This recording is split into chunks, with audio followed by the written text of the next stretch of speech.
Okay mga kaibigan at magandang umaga po sa inyo lahat. At tayo po ay narito na sa lugar ng Malolos City, Bulacan. At dito po mga kaibigan talagang medyo matraffic. Kung saan ay talagang maraming sasakyan na bumabiyahe mga kaibigan. At dito po tayo nakatambay mga kaibigan sa atin pong kinalagyan dito sa MacArthur Highway sa bayan ng Malolos City, Bulacan, kung saan ay matraffic po mga kaibigan. At ang mga sasakyan ay nakatigil lamang kung saan ay mayroong iniiwasan ng mga lugar na kung saan ay ginagawa pala dito yung kalsada mga kaibigan. At ganoon din po mga kaibigan, yung mga Malolos Traffic Patrol mga kaibigan ay patuloy na nag-monitor at inaayos yung mga traffic sign kung saan ay tinangay ng mga ulan at bagyo po mga kaibigan, kung saan ay talaga ng mga marami ang mga napinsala ng mga gamit ng ating pong pamalan, kung saan ay talagang dumaranas tayo ng mga pagsorpresa ng baha at sorpresa ng tag-ulan mga kaibigan. Okay, isang linggo mahigit na po ang ulan, ngunit ay kasalukuyan pa rin po na mapatak pa rin yung ambon na pag-ulan at hindi pa rin po natin nasisilayan yung sinag ng araw, kung saan ay patuloy pa rin ang pagkakulimlim ang lugar dito sa Malolos City, Bulacan. Okay, tuloy lang po tayo at ano kaya, makakalusot kaya kami dito sa lugar na to, kung saan ay yung iba po ay nagbabalikan na at matraffic na po mga kaibigan. So tiyaga-tiyaga tayo dahil nga ay ang ating misyon ay kailangan ma-accomplish natin yung ating gagawin para po ay masaksihan ng lahat yung mga pangyayari na nangyayari dito sa MacArthur Highway ng mula Kalumpit hanggang Malolos City, Bulacan. Okay mga kaibigan, tuloy tayo. At kahit itong ating takbo ay pa konti-konti ay at least umuusad din mga kaibigan. Ito po yung service ng Malolos Traffic Patrol mga kaibigan, kung saan ay patuloy ang kanilang pag-monitor dito sa ating lansangan. Okay mga kaibigan, at tayo po ay patuloy pa rin na nag-aantabay dito sa ating paglalakbay dito sa MacArthur Highway ng papuntang Malolos City, Bulacan. So mga kaibigan, at patuloy po inyong panonood itong ating screen at itong ating pong live, kung saan ay nagkakaroon ng isang matinding traffic dito sa MacArthur Highway. Talagang ganoon po mga kaibigan, pagka talagang umulan ay tis-tis ka sa mga traffic, kung saan ay nagkakaroon ng buhol-buhol yung mga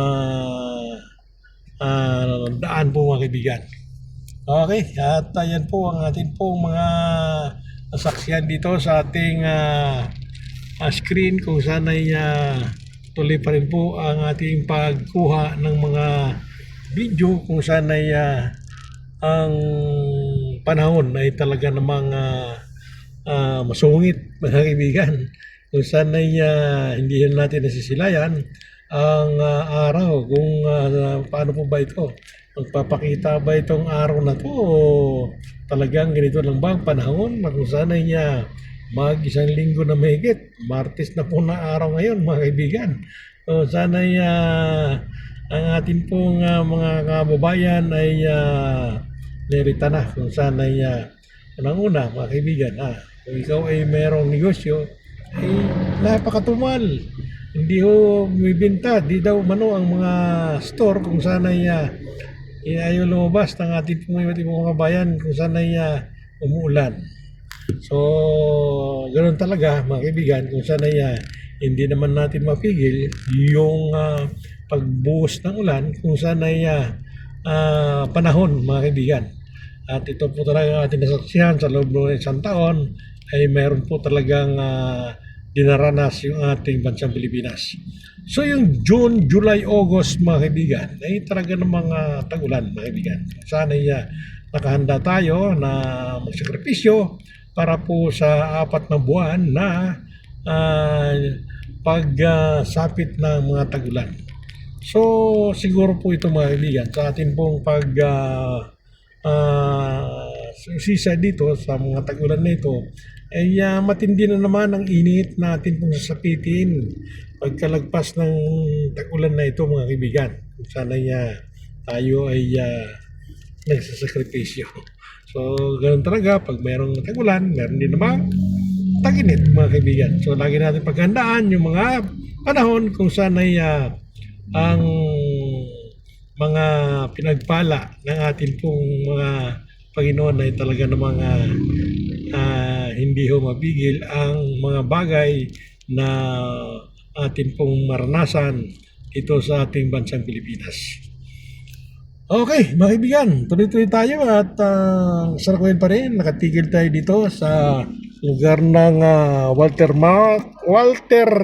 Mark, Malolo City, Bulacan, mga kaibigan. At hanggang mamaya po tayo siguro makakalusot nito kung saan ay bakit kaya matraffic, no, mga kaibigan. So, ganoon talaga dito sa Malolos. Parang akala mo talagang marami ng mga nagninegosyo dito sa Malolos City, Bulacan. Marami na pong mga investor, marami na pong mga kapital para magkaroon ng business dito sa lugar ng Malolos City, Bulacan.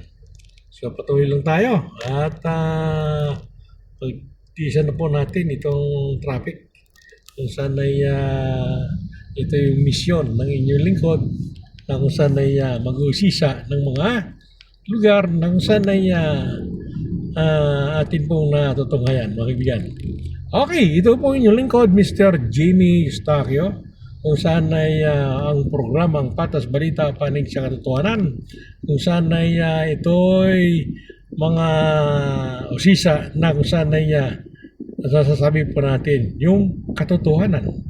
At ang katotohanan lamang ang magpapatunay kung saan ay meron tayong video na kung saan ay atin pong sinasandalan at ito po ay patunay na kung saan ay ang traffic ay talaga namang heavy dito sa lugar ng Malolos City, Bulacan. Siguro baha pa rin doon sa may unahan.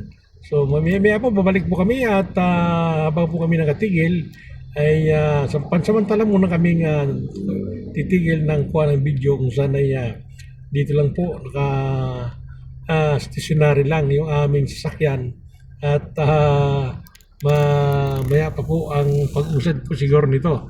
So yun po mga yan, babalik po kami at sana ay huwag ko kayong magkatubili na lagi po kayong manonood dito sa ating programang Patas Balita, panig po lagi tayo sa katotohanan. Okay? At mga kaibigan ay talaga namang pasulong kung saan ay hindi ho umatras mga kaibigan. Okay, hanggang dito lang muna at pasamantala muna kami magtitigil dito sa ating lugar kung saan ay nakastasyonary po tayo. Thank you, babalik po kami mamaya konti at kung umusad na yung itong traffic.